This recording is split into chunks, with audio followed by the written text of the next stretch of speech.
Hi everybody, welcome back to my channel. This is probably going to be my last video of this kind for this body of artwork. Now I've been going down the truther rabbit holes, if you will, pretty much my whole life, but the last 15 or so years somewhat seriously. A few years ago I came across Martin Kenny and his body of research and work based on who we are, what we are, where we're going, etc. And I was absolutely fascinated. What started out as a cool little art project to try to bring some of his models to life in a 3D environment, I found myself connecting all kinds of dots in life and relearning and de-learning, unlearning a lot of things I've learned over the years. I found it amazing how my art, or art in general, color theory, composition, perspective, perception, order, balance, harmony, all correlate to our existence here and our experience as humans, or rather spirits having a human experience.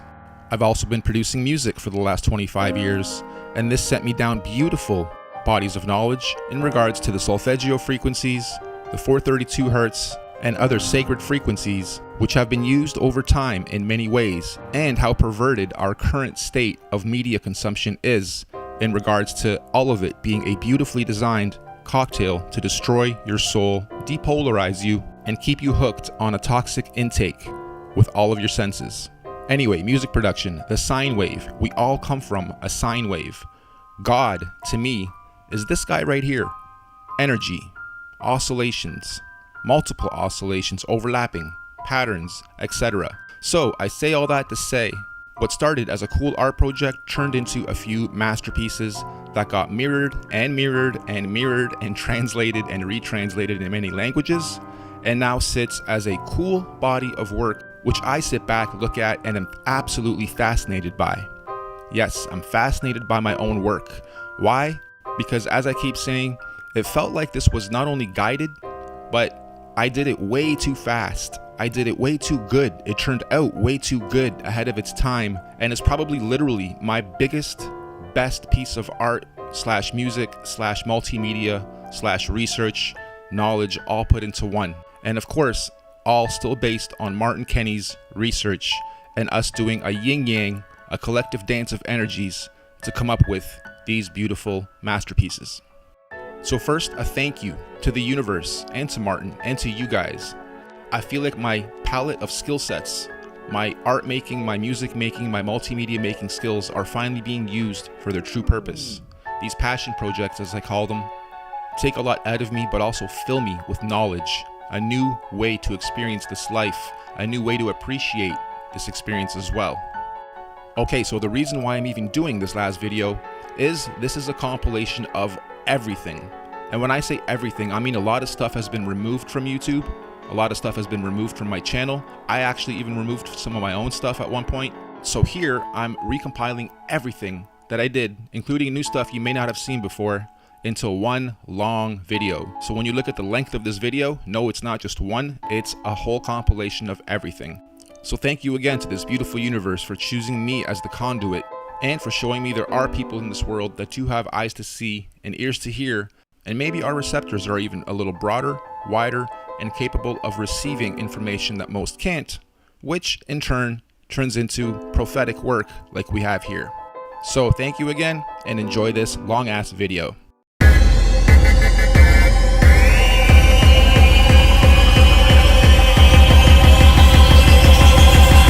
Hi, my name is Martin Kenny. I'm a student of flat earth geocentric science, cosmology, astrology, anthropology, and spirituality. Over the last few years, I've dedicated my life to trying to rediscover and share the true secrets of who we are, and where we're going. And my name is Norb Chufis. I'm an artist, producer, and enthusiast of the divine arts and vibrations. I'm also a student of Martin's work and have the privilege of being his conduit to present this information to you in an engaging way. The yin to the yang of this beautiful body of knowledge, research, and intelligence. You ever wonder, who or what are we? And are there others like us? Where are we? And are there other places like this? When and how did we get here? And have we been here before? What are we doing? Why on earth are we here? How did all this life begin? And where are we going? On December 21st, 2018, join us as we explore these questions in detail. Our cosmic cycles of space, time, and matter of the past, present, and future using syncretic research, combining scriptures, mythologies, holy books, science, cosmology, observable reality, and inner knowing. Mother Nature meets Father Time, a 168,000-year journey into our existence, our time capsule, our home. It's quarter past the fifth epoch. Do you know where your consciousness is? For those with eyes to see and ears to hear, the year 2020 marks one of the most important events in our history. Let us help you prepare, understand, and be aware of the changes to come in our world. Universal disclosure. The Master Oscillation. Welcome to the quick version of the Norb Theory. If you guys find this interesting, I urge you to watch the full version. The link's in the description. So, a lot of controversy. Is it flat? Is it round? Are we spinning? Is there a curvature? Here's another theory. It kind of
plane because there's just infinite time and space outside of this plane.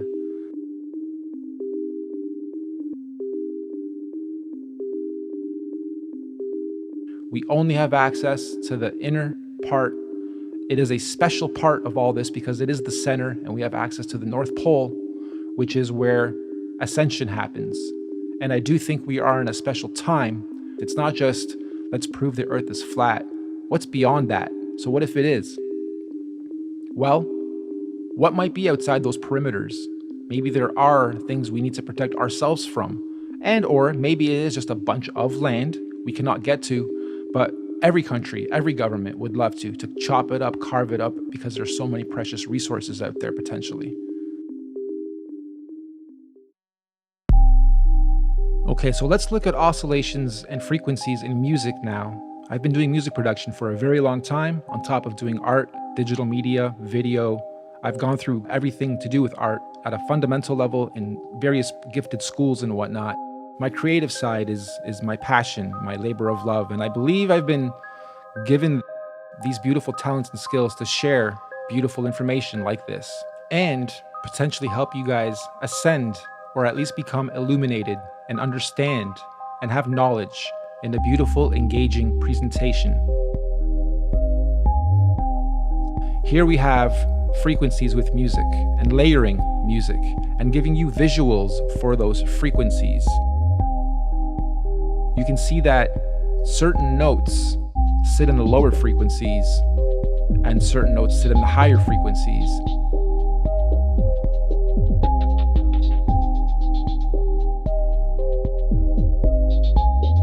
But here you can see layers of audio overlapping each other and creating beautiful waves as well. And when you layer things properly, you create harmonics, natural harmonics. And that's when the oscillations become beautiful visuals as well. So everything is everything. And this is another example of that.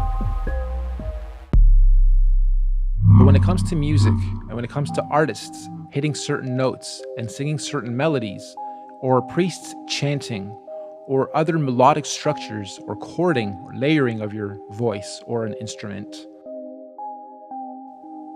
again, you get beautiful harmonics. So when we play something in the higher octaves, it sounds angelic.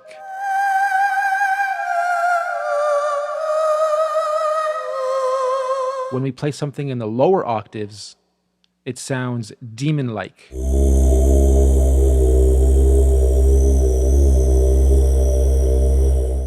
If we take this one step further and add a visual and sound effects, you can definitely see how you can make someone uncomfortable or anxious by design. Now, while watching this, think of your daily routine and how you oscillate and what you eat and what type of frequencies you take in, people you talk to, entertainment you take in, etc. You'll be surprised at how much negative energy you probably take in on a daily basis and don't even know it.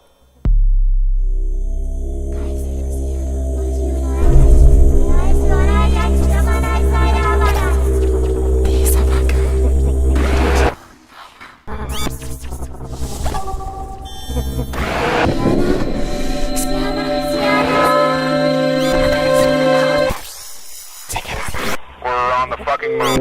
Over.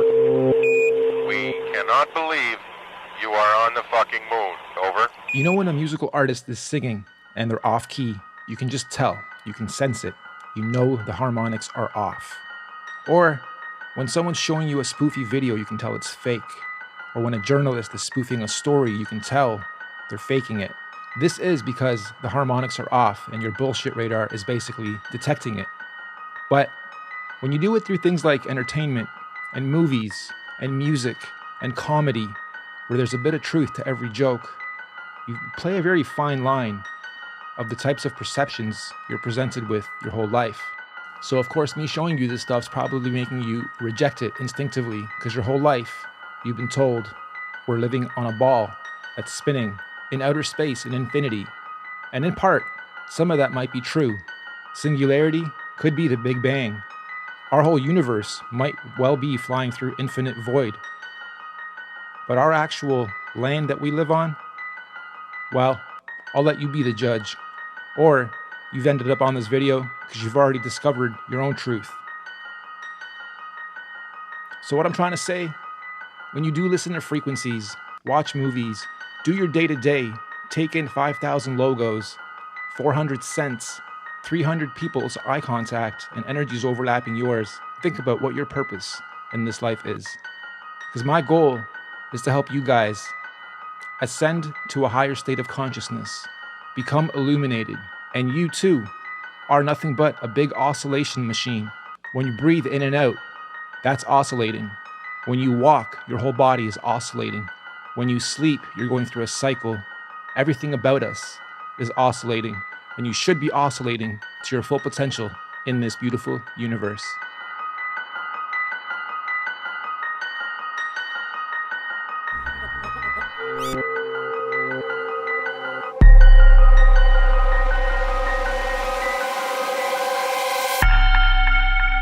In between the fourth and fifth toroidal fields is where the firmament sits. This is where all the stars are attached and fixated as they do their oscillation as well. This firmament is what prevents us from going up. In fact, there's footage online of rockets being sent up by independent teams, and you can clearly see it hit something up there before coming back down. Now, if you look up Operation Fishbowl and Operation High Jump, you'll come across some interesting information regarding the efforts that the governments have put in to try to get through the firmament. Anyway, that is how the star system works.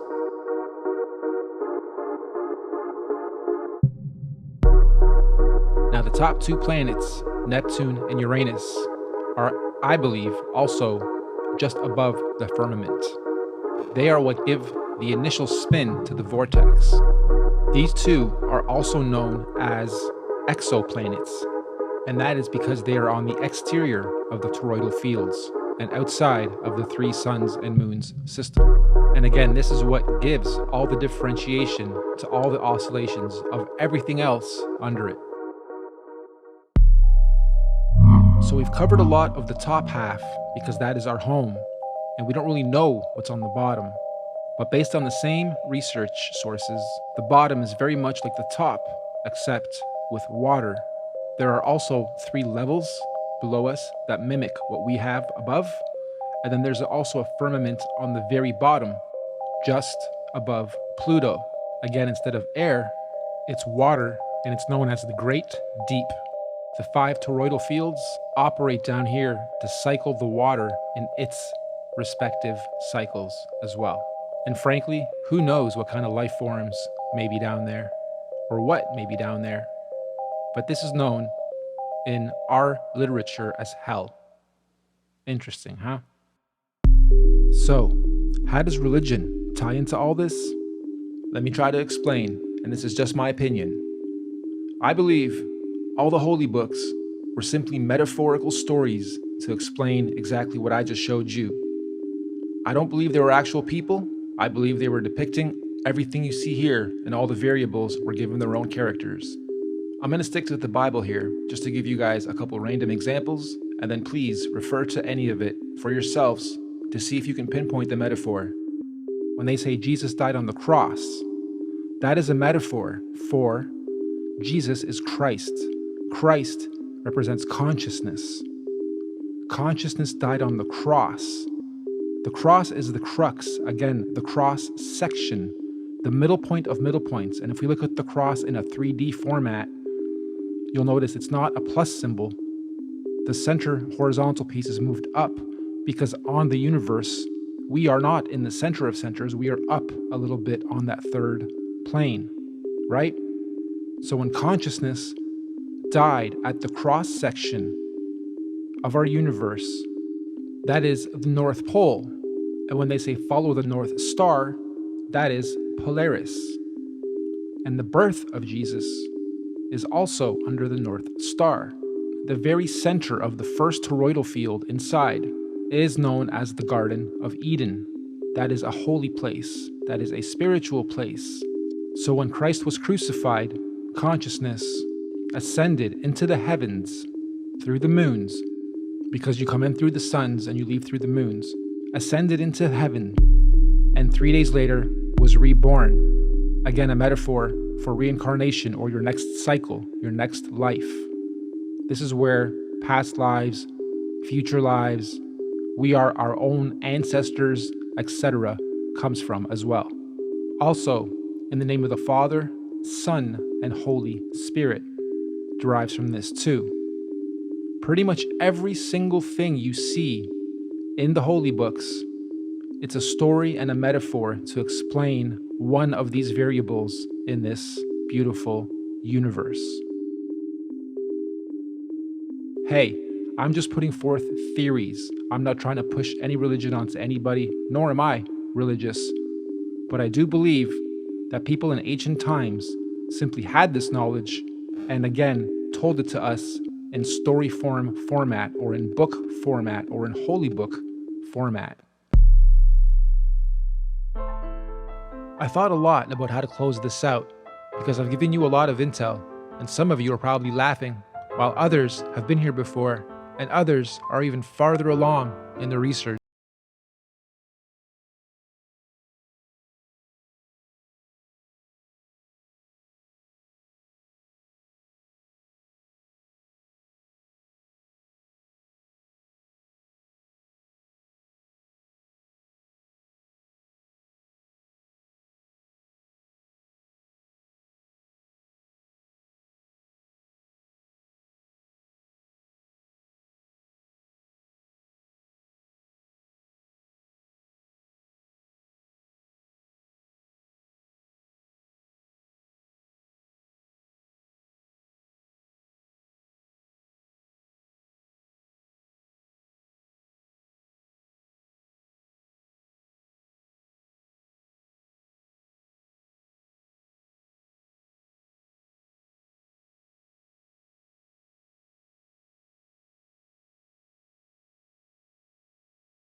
is where the earth and the heavens meet, and this is where the gods live.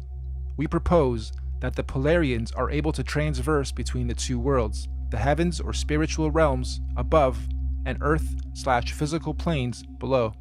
Anyway, these Polarians began the human race at pole position.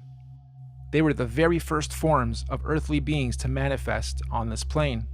All the other 4 root races were seeded by the Polarians, hence the term Master Race.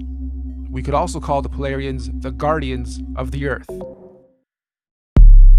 So this first Polarian epoch, or first 24,000 years, centered around the cosmic tree of life, was regulated by the grand heavenly first and largest solar system, Neptune and Uranus, the highest and first 2 wandering stars, or sun and moon, of our universe, albeit semi-ethereal in nature. And at the end of their epoch, the Polarians completed their first cycle or circle of cosmic time, 24,000 years of experience. This was the end of their epoch. At this point, the Polarians created their very first physical manifestation, and so the Hyperboreans realm and root race are created. A new physical paradigm emerges, unfolding out of the North Polar Center axis, aka the very first ripple. We could also say the tree of life gave birth to its first physical fruit or seed. This process is what we might call a pole shift, the very first pole shift of our Earth. This new Hyperborean realm comes complete with its own solar system to regulate its physical space, time, and matter. The very first sun and moon are also created, Jupiter and Saturn. However, at this stage, they are androgynous. They are one. They are not separated. They only separate at the end of their epoch. This is the first domain to experience fully physical earthly space, time, and matter, all regulated by the very first earthly solar system. This Hyperborean realm that unfolded out of the center pillar was the very first Garden of Eden, surrounding the Tree of Life, or Mount Meru, at the center. Keep this in mind for the rest of the creation process. Every time a new ripple comes out, it is the new Garden of Eden. Over the next 24,000 years, during their epoch, the Hyperborean realm was gradually pushed outward away from the center as a new realm and physical root race was created. The second ripple, the Lemurian realm and root race, is seeded. A second pole shift, and again a new paradigm emerges, pushing the old Hyperborean realm outwards and away from the central pillar or tree of life. This is also where Saturn, aka Kronos, and Jupiter, aka Rhea, separate and start their orbit.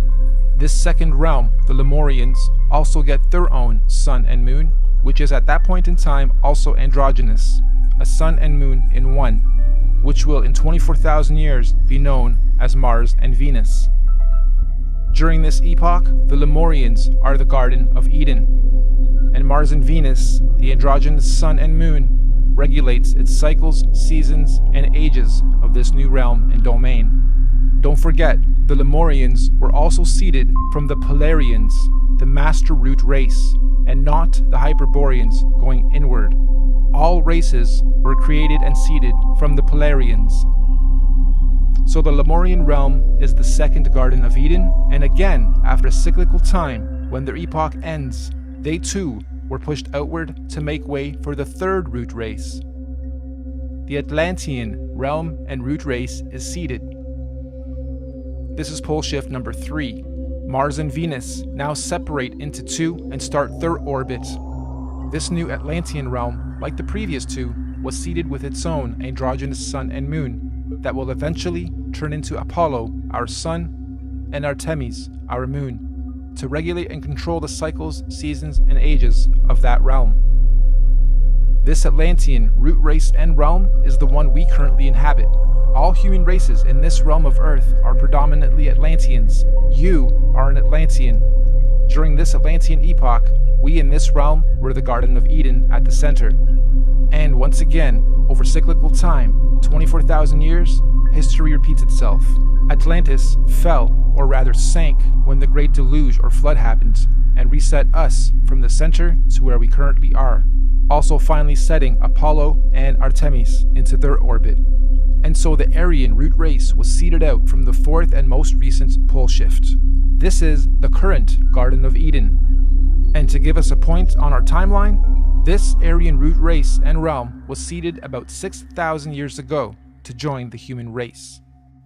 And as our fractal pattern continues, just like the realms before it, the Aryan realm was birthed with its own solar system, Mercury, its androgynous sun and moon, to regulate and control the cycles, seasons, and ages of that new domain. And so, here we are, 6,000 years into the Aryan or fifth epoch.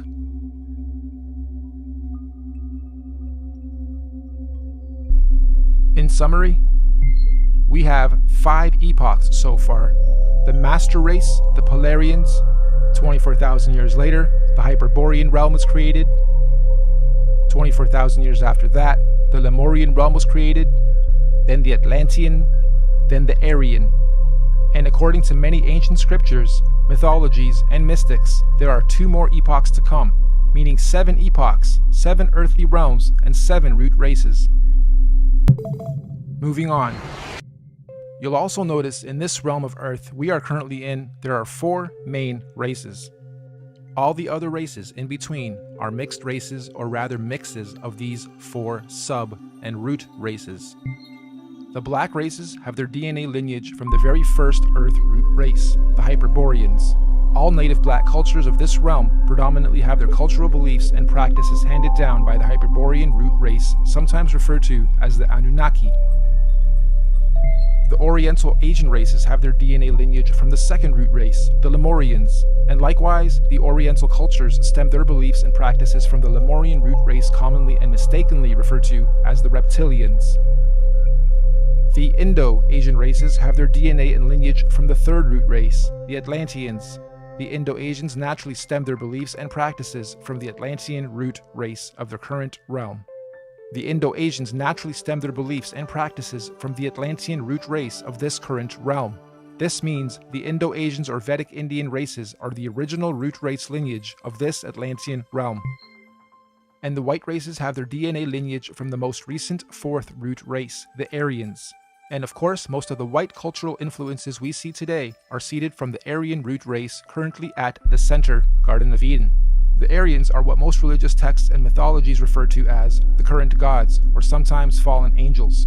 The Aryans are also sometimes confused with the Palladians, aka Polarians, who are semi-ethereal beings that live at the very center, Mount Meru, and not in the current Aryan Eden realm. Now, although we in this realm all appear to be different races within our different sub and mixed race lineage and traits, we are actually one race.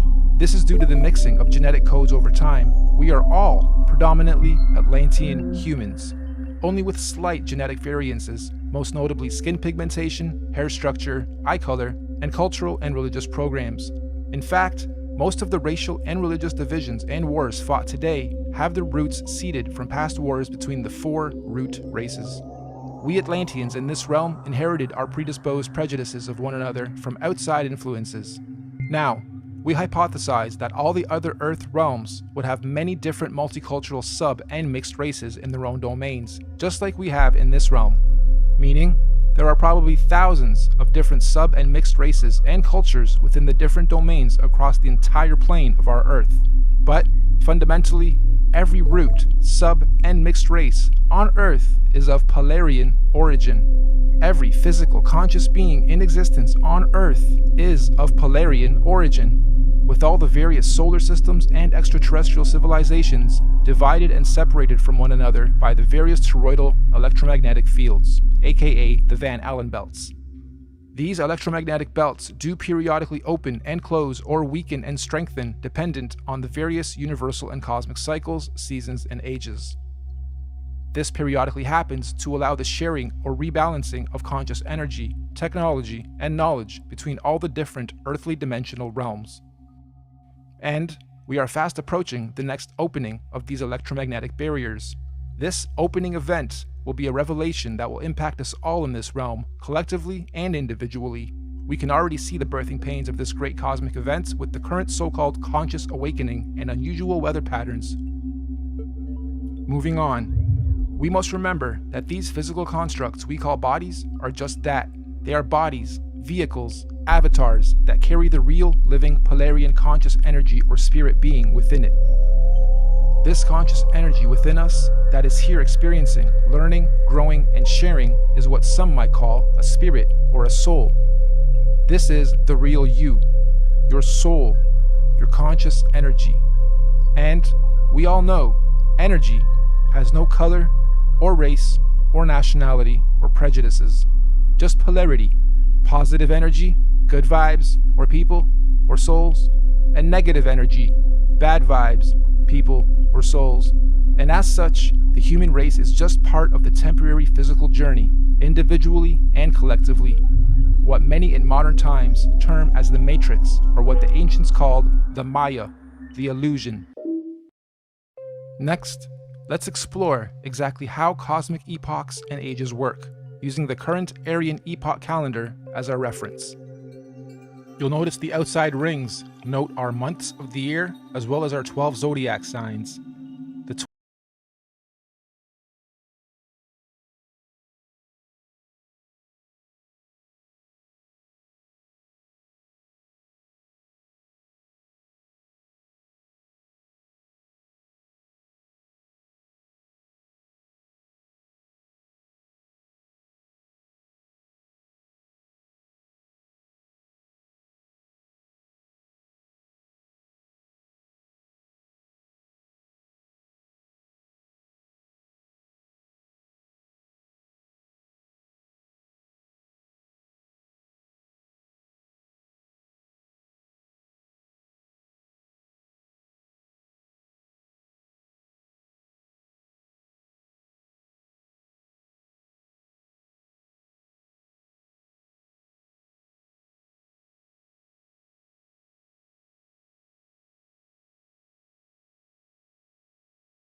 this inner realm would generally need to be quote-unquote ahead of their time here, where we currently are, vibrating at a high frequency spiritually, mentally, physically, mind, body, and soul.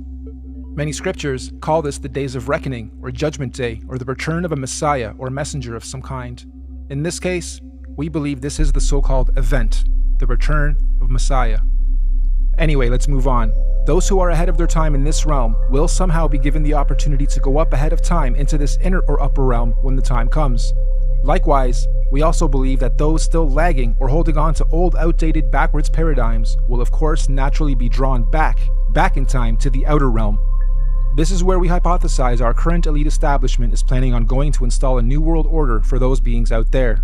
Most people in our realm, though, will be staying here, in this domain, after the event, to continue experiencing, learning, and growing in the upcoming new Bronze Age and One World Order.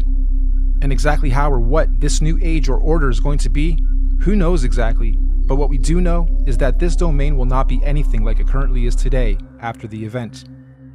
And so finally, when these 7 days have passed over, January 1st, 2021, on New Year's Day, the first day of the first month of 2021, the electromagnetic torus fields or domes of each domain will fall back into place as they were. The celestial bodies will realign, and once again the wandering planets or suns and moons will resume their natural cycles, seasons, and movements, thus allowing for all the different domains to begin their new respective cosmic solar and celestial ages. And so, the wheels of time will continue to turn, forever moving forward in cyclical cycles and seasons.